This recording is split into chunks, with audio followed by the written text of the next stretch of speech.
আল্লাহ বলেছেন নামাজ কায়েম করো, বলেছে তো না? নামাজ পড়ার কথা বলেছে। আল্লাহ বলছে নামাজ কায়েম করো, পড়ার কথা বলেনি। কিন্তু কায়েম মানে মিলিতভাবে এক স্থানে দাঁড়িয়ে জামাতবদ্ধভাবে নামাজ কায়েম করা, এটাকে নামাজ কায়েম বলে। আসুন, নামাজ একটা লোক তাহাজ্জুদ পড়ে, 5 ওয়াক্ত নামাজ পড়ে এবং প্রত্যেক ওয়াক্তের নামাজ পুরোটা পড়ে, কিন্তু একটা নামাজ হয় না।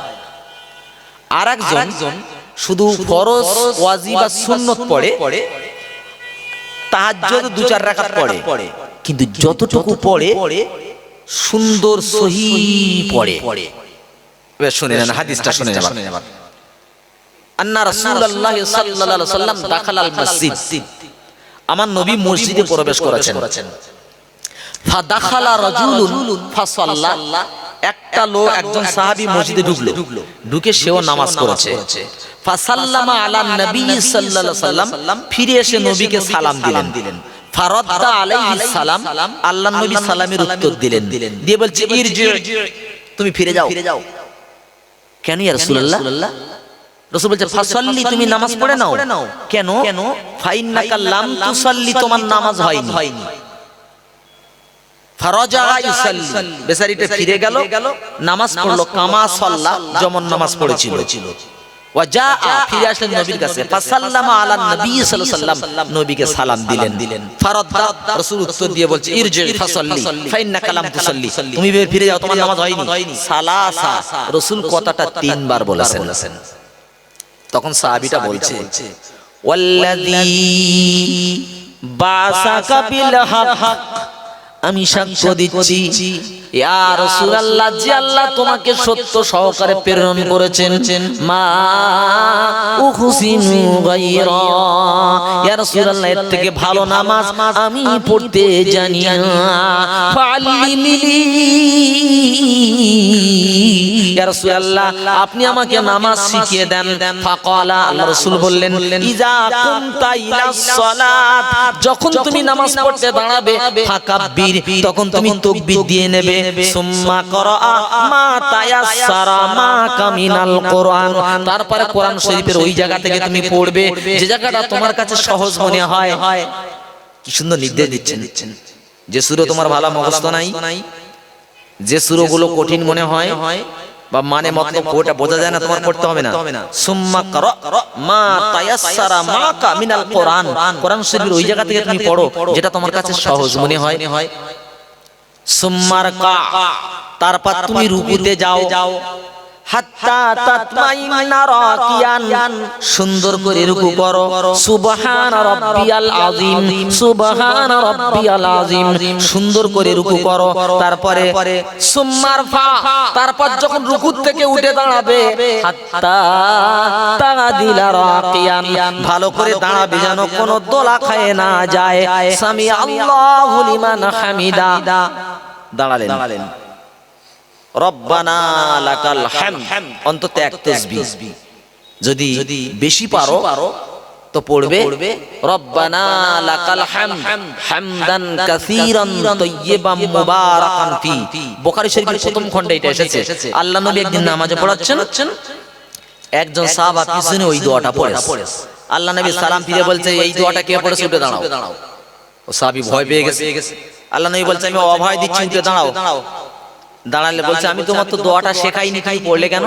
বলছি ইয়া রাসূলুল্লাহ, আল্লাহর নামে প্রশংসা অল্প করলে কেমন হয়, বেশি করতে পছন্দ হয়, আমাকে ক্ষমা করে দেন। আল্লাহ রাসূল বলছে না, তুমি জানো না সাহাবী, আমি নবী যা দেখি তোমরা তা দেখো না।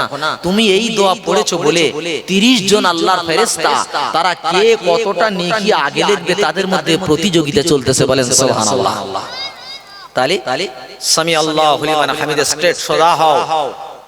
তারপর সুম্মা সুজুদ, এবার তুমি সিজদায় যাও। হাত্তা তাতমাইন্না সাজিদান, সুন্দর করে সিজদা করো। জি তারপরে যখন জলসাতে বসবে, জলসায় বসে রব্বিগফির ওয়ারহাম, রব্বিগফিরলি ওয়ারহামনি ওয়াজবুরনি ওয়ারযুকনি ওয়ারহামনি ওয়াবুদনি ওয়াহদিনি, এই দোয়াটা পড়ে নাও। তারপরে আরেকটা সিজদা দাও। রাসূল বলছে এইভাবে নামাজ যদি আদায় করতে পারো এই নামাজটা কবুল হবে, আর নইলে অন্যভাবে নামাজ পড়বে সারা জিন্দেগি নামাজ পড়বে, নামাজ কবুল হবে না। রাসূল বললেন সাল্লু কামা রাআইতুমুনি উসাল্লি। ও আমার সাহাবা, আমাকে নামাজ পড়তে দেখো, আমাকে যেমন নামাজ পড়তে দেখছো এমন নামাজ পড়ে যেও, নইলে কোনো নামাজ হবে না। আমার সমাজচাঁদ বন্ধু গোলাবাড়ি মাইদের বলে যাই, সারা জীবন আন্দোলন করে লাভ নাই, জলসা দিয়া জামাতে গিয়া পীরের হাতে বায়াত হইয়া কোনো লাভ হবে না। জীবনে নামাজ যদি না ঠিক হয়, নামাজ যদি ঠিক হয় তো সব কাজে আসবে, আর নামাজ যদি ঠিক না হয় সব বরবাদ হয়ে যাবে। এই সুন্দর আমল চেয়েছে আল্লাহ। আল্লাহ বলেন আহসান, ভালো। যদি বলতেন আকসার, আলিফ কাফ দিতেন তাহলে এর মানে দাঁড়াতো কে কত বেশি নামাজ পড়ে আসতে পারে। আল্লাহ বলছেন না, বেশি নামাজ না, নামাজটা অল্প হবে লেকিন নামাজটা খুব সুন্দর সহি শুদ্ধ হবে। শুধু নামাজ না, আরো আছে কি? আল্লাহ বলেন ওয়ালা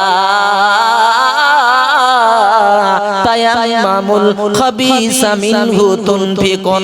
এই বান্দা, আমি আল্লাহ তোমাদের বলে দিলাম, তোমরা যখন দান করতে যাও, দান করার সময় খারাপ খারাপ জিনিস খুঁজে খুঁজে বেড়াইও না। আমার রাস্তায় যখন দান করতে যাবে তখন তোমার সবথেকে পছন্দনীয় জিনিসটা আমার রাস্তায় দান করে দেবে, কারণ হাবিবুল্লাহ তোমাদের অন্তর জানে না, মুখটা দেখে। আমি আল্লাহ ইন্নাহু আলিমুন বিজাতিস সুদূর, আমি আল্লাহ তোমার অন্তরের খবরটা রেখেছি। তুমি অন্তরে কি নিয়েতে দান করতেছো, ভালোটা না খারাপটা, আমি আল্লাহ দেখতেছি। সুতরাং খারাপ দিতে যেও না। খারাপ তুমি দুনিয়াতে দেবে, লোকে অবশ্যই নিয়ে নেবে, কিন্তু কিয়ামতের ঘাটে কিয়ামতের মাঠে জরিমানার খাতায় যাবে, ওটা দানের খাতায় কোনোদিন যাবে না। সুন্দর আমল, ভালো চরিত্র, সুন্দর দাড়ি। দাড়িটা কতটা হবে? সুন্নতি দাড়ি হলো এক মুষ্টির বাইরে হবে, এরকম দাড়ি রাখো। টুপিটা কেমন পরবে, নবী কেমন টুপি পরতে বলেছে। জামাটা কেমন হবে, নবী কতটা বলেছে। পায়জামাটা কত হবে, জামা নিচে সাক পার এই পর্যন্ত, পায়জামাটা নেপুর গাটুর উপর পর্যন্ত। এটা হচ্ছে তোমার মনের বিরুদ্ধে নবীর তরিকায় চলা। এই আমালটা আল্লাহ দেখতে চাই পৃথিবীতে, বলছে আল্লাহ আমি এই জন্য পাঠিয়েছি। তো আল্লাহ এবার তোমার জিজ্ঞাসা করি, তুমি শুধু কি আমাদের পাঠিয়েছো না আর কেউ আমাদের সঙ্গে আছে আমল করার জন্য? আল্লাহ বলছে আছে। কারা? ওয়ামাম খালাকতুল জিন্না ওয়াল ইনসা ইল্লা লিয়াবুদুন। আল্লাহ বলছে শোনো মানুষ, তোমরা মনে করছো আমি শুধু তোমাদের পাঠিয়েছি, না না না, তোমাদের সাথে আমি জিনকে পাঠিয়েছি, জিন আর ইনসানকে পাঠিয়েছি। শুধু ইবাদত হবে আমার, আর কারোর হবে না। জানতে চাই রব্বানা, তাহলে আমাদের ইবাদতটা কতক্ষণ করতে হবে এটা কি তুমি কোরআন বলে দেবে? তোমার সামনে ঘুমাচ্ছে ছেলেটা নাকি? তুমি মাঠে কাজ করছো সোনাস? তুমি তো চোখ বন্ধ করে আসো। আমার সামনে চোখ বন্ধ করলে কিরকম লাগে না? চোখটা খুলে থাকো। তাহলে একটা পেলাম ভালো আমল, দুই পেলাম কারা কারা করবে, একটু টানেন তোমার সাথে। 2 নম্বর পেলাম কারা কারা করবে, কারা কারা করবে, জিন ইনসান।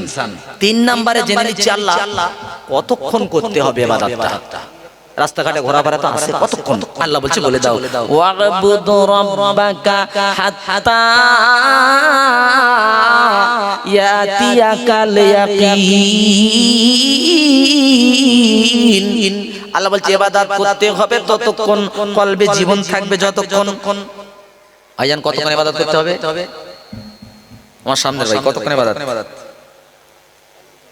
হ্যাঁ, তাহলে চোখ ঘুরাচ্ছে শোনা, আমার দিকে ধ্যান রাখো আমার সোনার ভাই, তোমরা আমার সোনার পাখির মতো। যতক্ষণ জীবন থাকবে ততক্ষণ ইবাদত করতে হবে, নড়চড় করার লাইন নেই। আল্লাহ যতক্ষণ জীবন থাকে ইবাদত করব। তাহলে আমাদের বউ বাচ্চা মাঠ ঘাটিগুলি কি হবে? আল্লাহ এর কোন সূরত বলেছো না কোন টাইম বলেছো? আল্লাহ বলেছে না, সূরত বলেছি। দেখেন আল্লাহ সূরাত বলে দিচ্ছে যে 3 সূরাতে আমাকে জিকির করতে হবে, 3টি সূরাত। আল্লাহ বলছেন ওয়াল্লাযীনা ইয়াযকুরুনাল্লাহা কিয়ামান ওয়া কুদাও ওয়া আলা জুনুবিহিম ওয়া ইয়াতাফাক্কারুনা ফি খালকিস সামাওয়াতি ওয়াল আরদ রব্বানা মা খালাকতা হাযা বাতিলা সুবহানাকা ফাকিনা আযাবান নার। জোরে বলেন আল্লাহু আকবার। এটা জোরে বলেন নারায়ে তাকবীর।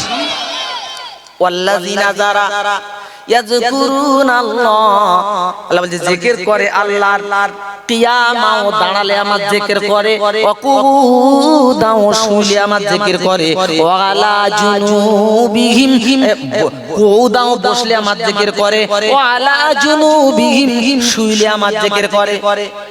এবার আপনারা নিজেরাই উত্তর দেন, মানুষের এই তিনটের বাইরে আর কোনো অবস্থা আছে কি? হাঁটবে, ছুটবে, কষ্ট হলে পড়বে, তার থেকে বেশি কষ্ট হলে শোবে, এর বাইরে আর কিছু আছে? আল্লাহ বলছে 3 অবস্থায় আমার জিকির করতে হবে, তাহলে আমার দয়ার জান্নাতে তোমরা চলে যাবে। আর যদি এই 3 অবস্থার বাইরে চলে গেছো, নিজের মন চায় চলে গেছো, তাহলে আমি আল্লাহ আমার যে ওয়াদা তোমার জন্য তোমাদের জন্য প্রযোজ্য হবে না। তাই আল্লাহ জানতে চাই তোমার কাছে ইবাদত তো এভাবে করতে হবে, করব ইয়া রাব্বুল জালাল। ইবাদত যদি না করি তাহলে কি আছে, আর করলে পরে কি আছে জানতে হবে। আমি আপনাদের প্রশ্ন করি, সোনার চাঁদ ভাই আপনারা বলেন, আপনারা উত্তর দেন দেখি। আমরা নামাজ পড়ি, রোজা রাখি, যাকাত দেই, হজ করি, বাপ মার সেবা করি, আল্লাহর পূজা করি, নবীর ইত্তেবা করি, আমাদের উদ্দেশ্যটা কি? হ্যাঁ, জান্নাত। ঠিক কথা দিয়েছেন। কারণ যাই করি তাই কেন আল্লাহকে রাজি করে জান্নাতে যাব, ব্যাস এটাই আমাদের টার্গেট। আর আল্লাহ ওটাই বলেছেন যে তোমরা জান্নাতের দিকে দৌড়াও, জান্নাতের দিকে। এই কথা বলে আল্লাহ বলছে তোমরা কি মনে করছো জান্নাত তৈরি করে রেখেছি মামুর বাড়ির পিঠে, দুনিয়াতে যা খুশি তাই করে চলে যাবে, আর গিয়ে দরজা খোলা থাকবে, মামুর বাড়ির পিঠের মতো খাবে? এটা কি তোমরা মনে করছো? আল্লাহ বলছে না, আম হাসিবিতুম আন তাদখুলুল জান্নাহ, তোমরা কি মনে করছো যে জান্নাতে চলে যাবে? ওয়ালাম্মা ইয়াতিকুম মাসালুল লাযিনা খালাউ মিন ক্বাবলিকুম, আল্লাহ বলছে শুনে রেখে দাও, তোমাদের এখন সেই পরীক্ষা নেওয়া হয় নাই যে পরীক্ষা তোমাদের আগের উম্মতদেরকে নেওয়া হয়েছে। আগের নবীদের প্রতি যা ব্যবহার করা হয়েছে, তোমাদের আগের উম্মতের উপরে যে অত্যাচার হয়েছে, এখন সেটা তোমাদের তো হয় নাই।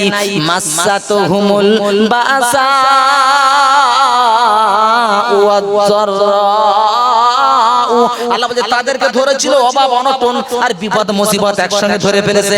হাত্তা ইয়াকুলুর রাসূল, শেষ পর্যন্ত নবী বলে ফেলেছে, ওয়াল্লাযিনা আমানু মাহু, যারা ঈমান এনেছিল নবীর সাথে তারাও বলে ফেলেছে, মাতা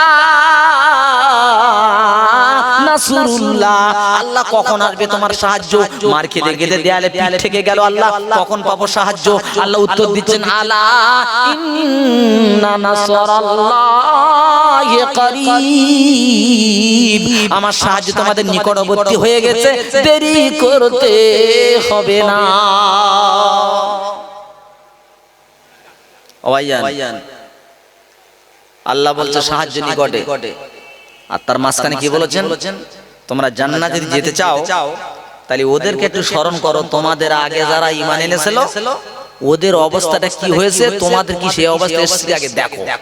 তো আল্লাহ কাদের কি অবস্থা করেছে একটু শোনাও আল্লাহ, তখন একটা একটা করে মন দিয়ে শুনবেন। প্রথম হচ্ছে নাম হচ্ছে আব্দুল্লাহ ইবনে হুযাইফা, আব্দুল্লাহ ইবনে হুযাফা ইবনে কাইস আস-সাহমি রাদিয়াল্লাহু তাআলা আনহু। খুব মন দিয়ে শুনেন ঘটনাটা, যদি কেউ শুনে থাকেন আমার কাছে হাত তুলবেন, যে আমরা শুনেছি এর আগে, তাফসীর থেকে টেনে টেনে টেনে আনতে হচ্ছে। বাসাহুলি হারবির রম, ওমর ফারুকের জামানা চলতেছে। ওমর ফারুক ওই সময় আব্দুল্লাহ ইবনে হুযাফাকে রোমের বাদশার বিরুদ্ধে যুদ্ধে পাঠিয়েছে। তখন তৎকালীন রোমের বাদশার নাম হচ্ছে কায়সার। নামটা কি? কায়সার। কায়সারের বিরুদ্ধে যুদ্ধে গেল। কায়সার হাজার হাজার মুসলমানদের বন্দী করে বন্দী করার পর কায়সারের কানে একটা খবর এসেছে। কি খবর? সুবাতুহুম আলাল হাক্কি ওয়া যুরওয়াতুহুম আলাল মাউত। কায়সার শুনেছে যে নাকি মুসলমানেরা ঈমানের উপরে পাহাড়ের মতো মজবুত হয়ে থাকে, মুসলমান নাকি কোনোদিন মৃত্যুকে ভয় পায় না। এই কথা বাদশা কায়সার শুনতে পেয়েছে। শোনা পারে আমারাহু আইয়ুহদারা আমারাহু আইয়ুহুদ বিআইয়ুহদারা বাইনা আইদিহিম আসীরুম মিনাল মুসলিমিন। তখন ওই বাদশা বলছে, যাও ওই মুসলমানদের দলের ভিতর থেকে একজনকে সামনের থেকে আমার কাছে আনো, দেখি ওরা কেমন মৃত্যুকে ভয় পায় না, দেখা যাক। এখন সামনের কাতারে দাঁড়িয়েছিল, তার নাম আব্দুল্লাহ ইবনে হুযাফা ইবনে কাইস আস-সাহামী। শুধু আব্দুল্লাহ নামটা মনে রাখলে হবে, এত বড় নাম সবাই মনে রাখতে পারবেন না। ওনাকে ধরে আনা হলো। আনার পরে বাদশা কায়সার বলছে, আর সবাইকে তো মেরে দেবে একদম, ও বন্দী করে সবাইকে মেরে দেবে। এনাকে ডেকে বলছে, দেখো তানাসার আনা উতলিকুকা মিনাল আসির, তুমি খ্রিস্টান হয়ে যাও, আমি তোমাকে ছেড়ে দেব। হযরত আব্দুল্লাহ বলছে, লা, কখনো না। এবার বাদশা কায়সার বলছে, তানাসার উতিকা নিসফু মুলকি, তুমি যদি খ্রিস্টান হয়ে যাও আমি তোমাকে আমার রাজ্যের অর্ধেক তোমাকে দিয়ে দেব, রাজ্যের অর্ধেক দিয়ে দেব। আব্দুল্লাহ বলছেন, লা, মিলিয়ে নেবেন। ঈমান কোথায় বিক্রি হচ্ছে আমাদের? এখানে যদি আমাকে বলে 500 টাকা দিচ্ছে, তুই একটু টিএমসি বা সিপিএম এর দালালি কর, তো মনে হয় ও বকে গলা বসিয়ে ফেলবে। 500 টাকার বিনিময়ে 1000 টাকা ঈমান বিক্রি, 5 টাকায় 10 টাকা ঈমান বিক্রি। বুঝতে পারছেন না ভাইজান? জলসায় গিয়েছি 3 ঘন্টা ওয়াজ করে, 1 টাকা বেশি নাই, কিন্তু আরেকটা জলসায় এসে আধা ঘন্টা একটু কম হয়েছে, 3000 টাকা কম। এ হচ্ছে আমাদের ঈমান, এ হচ্ছে আমাদের ঈমানের পরিচয়। কোথায় ঈমান বিক্রি হচ্ছে দেখেন। আমরা তো ঈমান রাস্তাঘাটে যেখানে সেখানে বেচে দিলাম, বুঝছেন না? আমার প্যানের ভাই বলছে, দেখো তানাসার উতিকা নিসফু মুলকি, যদি তুমি খ্রিস্টান হতে পারো আমি বাদশা কথা দিলাম আমার রাজ্যের অর্ধেক তোমাকে দিয়ে দেব, তুমি খ্রিস্টান হও। ক্বালা আব্দুল্লাহ, লা, না আমি পারবো না। তখন ফের বাদশা বলছে, তানাসার উতিকা নিসফা মুলকি ওয়া উশরিকুকা ফি হুকমি, যদি তুমি আমার সঙ্গে খ্রিস্টান হও রাজ্যের অর্ধেক তো তোমাকে দেব, আর সেই সঙ্গে আমি যে রাজা, আমি যে বাদশা, আমার যে হুকুমে প্রজারা ঘরে, পুলিশ প্রশাসন ঘরে, এই হুকুমের মধ্যে তোমাকে শরীক করে নেব। তুমিও হুকুম করলে প্রজারা ঘুরবে, পুলিশ ঘুরবে। আব্দুল্লাহ বলছে, লা, কখনো না। আব্দুল বলছে, আল্লাহি লাউ আতাইতানি মুলকাকা ওয়া মুলকা আবাইকা ওয়া মুলকাল আরাবি ওয়াল আযাম আনতারফা দীনি ইলা আকির। হে বাদশা, যদি তোমার রাজত্ব, তোমার বাপের রাজত্ব, আরবের রাজত্ব, অনারবের রাজত্ব সব যদি তুমি আমার হাতে তুলে দাও, ও বাদশা কোনদিন খ্রিস্টান হব না। ও বাদশা শুনে রেখে দাও, ঈমান সদায় করা হয় না, ঈমানের সদায় হয় না, ঈমানের দরদাম করা যায় না, ঈমান বিক্রি করা যায় না। ঈমান কিনতে পারে একমাত্র আল্লাহ, এটা দিয়ে তুমি কোনোদিন পারবে না। তোমার রাজ্য, তোমার বাপদাদার রাজ্য, তোমার আরবের রাজ্য, অনারবের রাজ্য সব যদি হাতে তুলে দাও বাদশা, তারপর কোনোদিন খ্রিস্টান হব না। বাদশা বলে, ধর, চতুর্দিক থেকে তীর ধর। এখন তো তীর নেই, পিস্তল, AK-47 রিভলভার ধরা হয় না, মারার জন্য চতুর্দিকে তাক করলো। তো আব্দুল্লাহ ইবনে হুযাফাকে চতুর্দিকে তীর তাক করলো, কাজ হলো না। বলছে, জেলে দিয়ে বলেছে, মানাউহু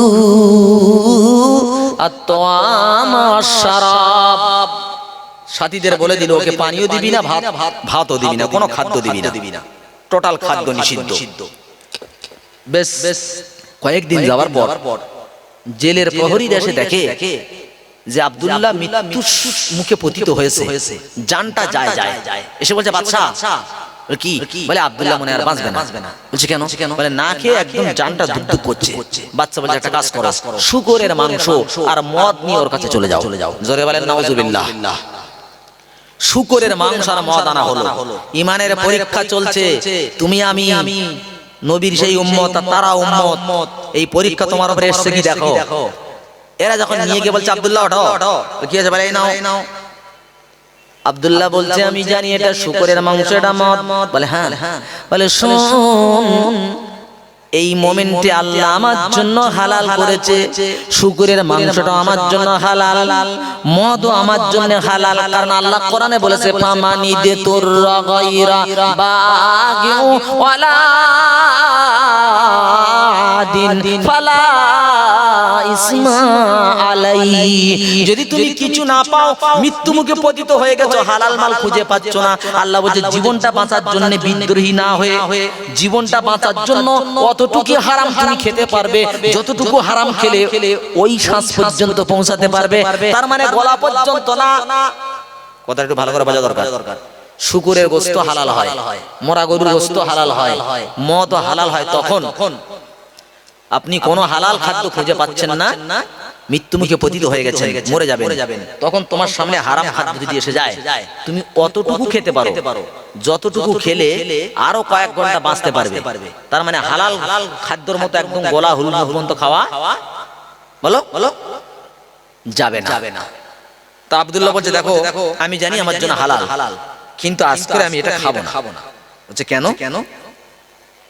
বলে আমি যদি খাই তাহলে টোটাল ইহুদি খ্রিস্টানেরা বলবে যে মুসলমানেরা মৃত্যুকে থেকে ভয় পায়, যার জন্য মরার সময় মরণের ভয়তে মদ খেয়ে তা শুকরের মাংস খেয়েছে। ওরে খ্রিস্টানের প্রহরীরা শোন, আমি আব্দুল্লাহ মারা যাবো তাতে ঠিক আছে, অসুবিধা নাই, কিন্তু ইসলাম নিয়ে হাসাহাসি করবে, ইসলাম নিয়ে কৌতুক করবে, ইসলাম নিয়ে তারা ঠাট্টা করবে, এমন কাজ কোনোদিন হবে না, কোনোদিন সম্ভব নয়। ক্লিয়ার বলে দিলেন। ধরে রাখবেন ঘটনাটা। কিন্তু আমাদের চরিত্র কোন জায়গায়?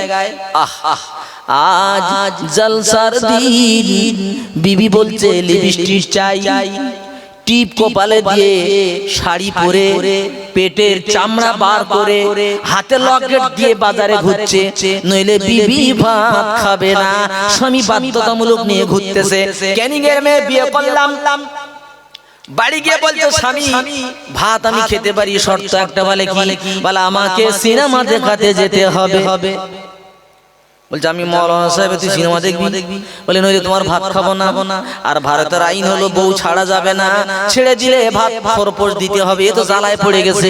বলে বিবি সিনেমা দেখতে গেলে পায়ে তো রং দিতে হবে, নইলে লোকে আবাদে ভূত বলে ঠাট্টা করবে। রং আনা হলো, বিবির পায়ে রং দেয়া হলো। যেতে যেতে আয়লা কবলিত এলাকা, মাঝখানে বিরাট একটা ভাঙা পড়ে গেল, এক গোলা করে পানি। বললাম বিবি এই ভাঙা যদি তুমি পার হও, পায়ের রং মুছে যাবে, লোক আবাদে ভূত বলে ঠাট্টা করবে। বিবির পা দুটো ঘাড়ে নিলাম, বিবির মাথাটা মাটির দিকে দিলাম। 10 মিনিটের রাস্তা ভাঙা পার হয়ে ওপারে বিবিকে শুইয়ে রেখে যখন পা ধুতে গেলাম, একজন বুড়িমা এসে দেখে আর হাতকে ওঠে, আমার দিকে বারবার তাকায়। বললাম বুড়িমা কি হয়েছে? বলে বাবা এটা তোমার কে হয়? বলে বুড়িমা এটা আমার ওম্মান, এটা আমার বিবি, এটা আমার ওয়াইফ, এটা আমার স্ত্রী। বলে বাবা তোমার স্ত্রী প্রাণেতে আর বেঁচে নাই। আমি বললাম বুড়িমা স্ত্রী মরে যায় যাক, বউ মরে যায় যাক, ও বুড়িমা বিবির পায়ের রং যেন না মুছে যায়, রং যদি মুছে যায় লোকে আবাদে ভূত বলে ঠাট্টা করবে, সুতরাং বউ মরে যায় যাক, রং যেন পায়ে থাক। আমার সমাজের বন্ধু আল্লাহ ভাই, মুসলমানের জাত চলে যায় যাক, লজ্জা যায় যাক, ঈমান চলে যায় যাক, তারপরে এরা বেহায়ামো কাজ করবে, এরা ইসলামের কোনো পরোয়া করে না। যাক বউকে দেখছে, বউ নন্দা সিং হচ্ছে, দেওয়ার সিং হচ্ছে, রাস্তাঘাটে ঘুরছে, ইসলাম শেষ হয়ে যাচ্ছে, যাক অসুবিধা নাই, আমার স্টাইল বেঁচে থাক। ও যেমন বলেছে বউ মরে যায় যাক, রং বেঁচে থাক, এ বলছে আমার ইসলাম যায় যাক, ঈমান যায় যাক, নাউজুবিল্লাহ মিনহা, নামাজ যায় যাক, আমার স্টাইল বেঁচে থাক। প্রাণের বন্ধু আল্লাহ ভাই, এমন সময় রাজার কাছে এসে বলছে ও তো শুকরের মাংস খাচ্ছে না, ও মদও খাচ্ছে না, বলছে যাও হালাল রুজি নিয়ে যাও। হালাল রুজি দিল। আব্দুল্লাহ ইবনে হুযাফা হালাল রুজি খেলো, সুস্থ হওয়ার পর বলছে খ্রিস্টান হও। বলছে ইম্পসিবল, সম্ভব নয়। বলছে ঠিক আছে, ওকে আরেকটা জেলখানায় দাও, আরেকটা জেলখানায় দিয়ে সবথেকে এলাকার সুন্দরী মেয়ে, সুশ্রী সুকন্যা একটা মেয়ে ওই ঘরের মধ্যে দিয়ে দিয়েছে। 3 দিন 4 দিন পর মেয়েটা বের এসে বলছে তোমার কার কাছে আমাকে দিয়েছো? বলে কেন?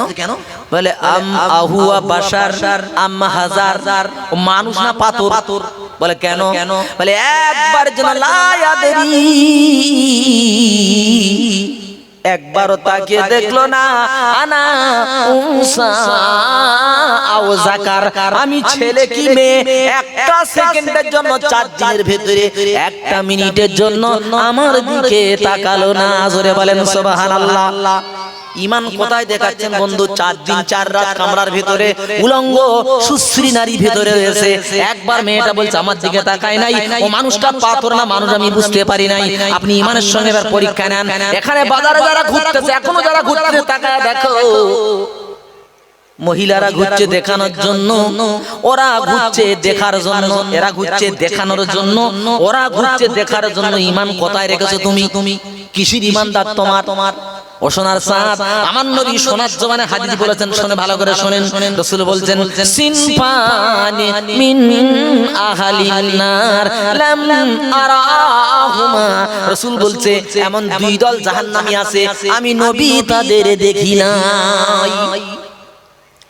2 দল জাহান্নামী এমন আছে নবী বলছে আমি তাদেরকে দেখিনি। তারা কারা? এবার নবী শোনাচ্ছে কওমুম মাহুম সিয়াতুন কাযনাবিল বাকার। ও আমার উম্মতরা, সাহাবীদের বলছে সাহাবারা, তারা তাদের হাতে লাঠি থাকবে গরুর লেজের মতো, কাযনাবিল বাকার, গরুর লেজের মতো লাঠি থাকবে, ইয়াদরিবুনা বিহান নাস, ওই লাঠি দিয়ে তারা মানুষকে প্রহার করবে। ন্যায় দেখবে না, অন্যায় দেখবে না। নেতা বলেছে ধর, ওরা গিয়ে মার শুরু করেছে। ওরা জানে না কোন অন্যায়কে ওকে মারতেছে, আর ও ভি জানে না যে কোন অন্যায়তে আমাকে মারতেছে। মানে একটুখানি কিভাবে গোয়েন্দা হয়েছে, ও নাকি টিএমসি করেছে। এছিল সিপিএম বা কোন দলে, কিছু মনে নেবেন না, আমি কিন্তু কোন পার্টি বিরোধী মিসাল বলছি। অন্য দলের লোক খবর পেয়েছে, আমি ধরো কংগ্রেস, আমি খবর পেয়েছি টিএমসি করেছে। এখন খবর পাওয়া, অথচ টিএমসি করিনি, ওই মানে টিএমসি করেনি, আমাকে ভোট দিয়েছে। খবর পেয়েছি টিএমসি করেছে, ছেলেদের ডেকে বললাম ধর, ওরা গেল, ধরেই মাত্র মারা শুরু হয়ে গেল। যারা মারতেছে ওরা জানে না কেন মারতেছে, অর্ডার সাপ্লাই। আর যারে মারতেছে ও জানে না আমার কেন মারতেছে। তা রাসূল বলছে কওমুম মাহুম সিয়াতুন কাযনাবিল বাকার, তাদের হাতে লাঠি থাকবে গরুর লেজের মতো, ইয়াদরিবুনা বিহান নাস, ওরা ওই লাঠি দিয়ে মানুষকে প্রহার করবে। তারপর আরেকটা দল কি? অনিসাউন কাসিয়াতুন আরিয়াতুন মুমিলাতুন মাইলা। রাসূল বলছেন নিসাউন, একদল মেয়েরা হবে, কাসিয়াতুন পোশাক পরিহিতা, আরিয়াতুন উলঙ্গ। ভাই আপনারা শুনছেন? পোশাক পরিহিতা উলঙ্গ মেয়ে, সে আবার কি রকম বলে? পোশাক পরিহিত উলঙ্গ মানে এই জামানায় যে বরকাটা উঠতে দেখেন, বরকা পরে মেয়েরা বেশিরভাগ মেয়েরা যে বরকাটা পরে, এই বরকাটা হলো পরিহিত উলঙ্গ। তার মানে কি? বরকাটা শরীরের সঙ্গে একদম ফিট, কাপড়টা গেঞ্জির কাপড় ওরে পে কাটা আছে। কারণ আমি একজন টেলারিং মাস্টার, তোমার জানা আছে।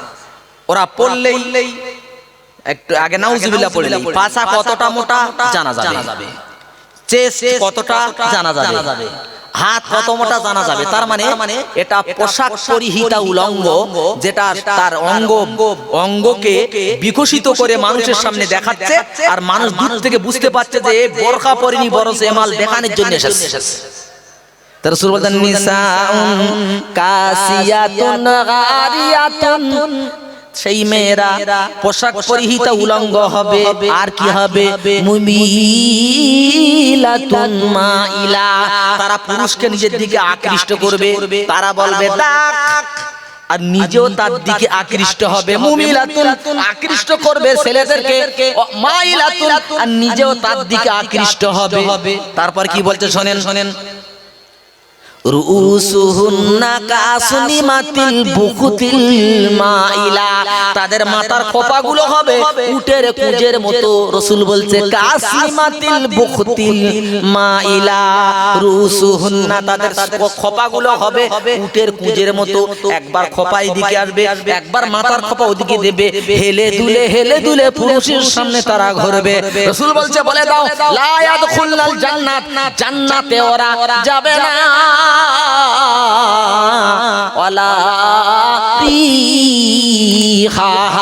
এমনকি জান্নাতের সুগন্ধ তাদের নাক পর্যন্ত যাবে না, অথচ জান্নাতের সুঘ্রাণ 40 বছর দূর থেকে পাওয়া যাবে। জান্নাতের সুঘ্রাণ, ওই সুঘ্রাণটুকু ওদের নাক পর্যন্ত যাবে না। আল্লাহুম্মা